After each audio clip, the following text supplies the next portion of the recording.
ഞാൻ ഇന്നിവിടെ ഈ വീഡിയോയിൽ പറഞ്ഞിരുന്നു വെച്ചാൽ വിൻഡോസ് 11 ഇത് കമ്പ്യൂട്ടർ സോഫ്റ്റ്വെയറിലെ വിൻഡോസ് 11 ഏറ്റവും പുതിയ വേർഷൻ ബയോസ് വേർഷൻ ഇറങ്ങിയിട്ടുണ്ട്. അപ്പോൾ അതിൽ വരുന്നൊരു സെക്യൂരിറ്റിയാണ് smart app control security. Okay, അപ്പോൾ ആ സെക്യൂരിറ്റി കാരണം ചില സോഫ്റ്റ്വെയർസ് നമ്മൾ ഇൻസ്റ്റാൾ ചെയ്യുമ്പോൾ ഓപ്ഷൻസിൽ ബ്ലോക്കായി പോകും.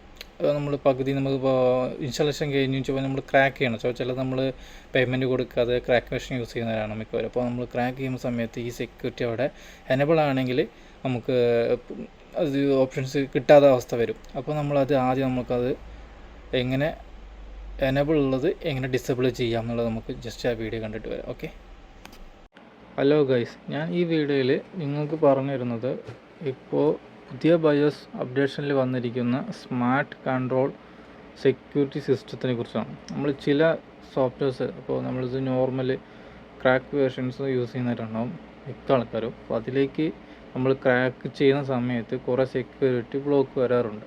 അത് നമ്മൾ ബേസ് മോഡിൽ വെച്ച് നമ്മളത് വൈറസ് പ്രൊട്ടക്ഷനിൽ പോയിട്ട് ഡിസേബിൾ ചെയ്യുകയാണ് ചെയ്യാറ്.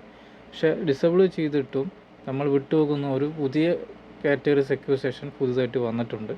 അപ്പോൾ അത് എങ്ങനെ ഡിസേബിൾ ചെയ്യാം, അത് എങ്ങനെ ഓഫ് ചെയ്യാം എന്നുള്ളതാണ് ഈ വീഡിയോയിൽ കൂടി പറഞ്ഞു തരുന്നത്.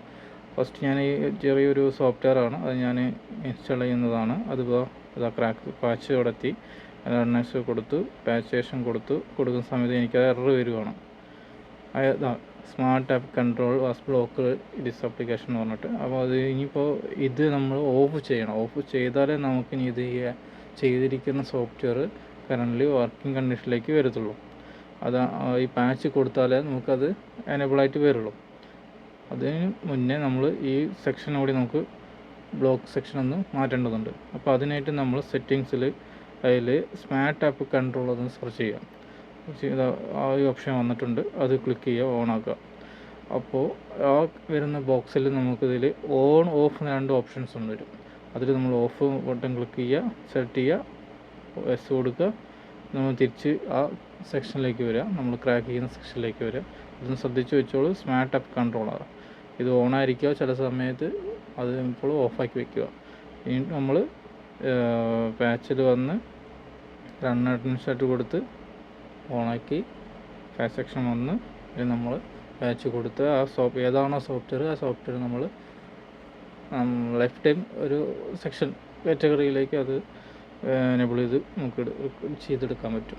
ചിലതൊക്കെ ഒറിജിനലൊക്കെ കൊണ്ട് പേയ്മെൻറ്റ് കൊടുത്ത് ചെയ്യാൻ പറ്റാത്ത സാഹചര്യങ്ങളൊക്കെ ഉണ്ടാവും. അപ്പോൾ ആ സാഹചര്യത്തിൽ നമ്മൾ ക്രാക്ക് വേർഷൻ യൂസ് ചെയ്യുന്നത്. അപ്പോൾ ഇതൊരു ബെസ്റ്റ് ഓപ്ഷനാണ്. താൽക്കാലികമായി പറയാം, നമ്മളിത് ശരിക്കും ഇത് യൂസ് ചെയ്യാൻ പാടില്ല, ഇങ്ങനത്തെ സെക്ഷനൊന്നും യൂസ് ചെയ്യാൻ പാടില്ല. എന്നാലും നിങ്ങൾക്കൊരു ഇൻഫർമേഷൻ തരുന്നു എന്ന് മാത്രം.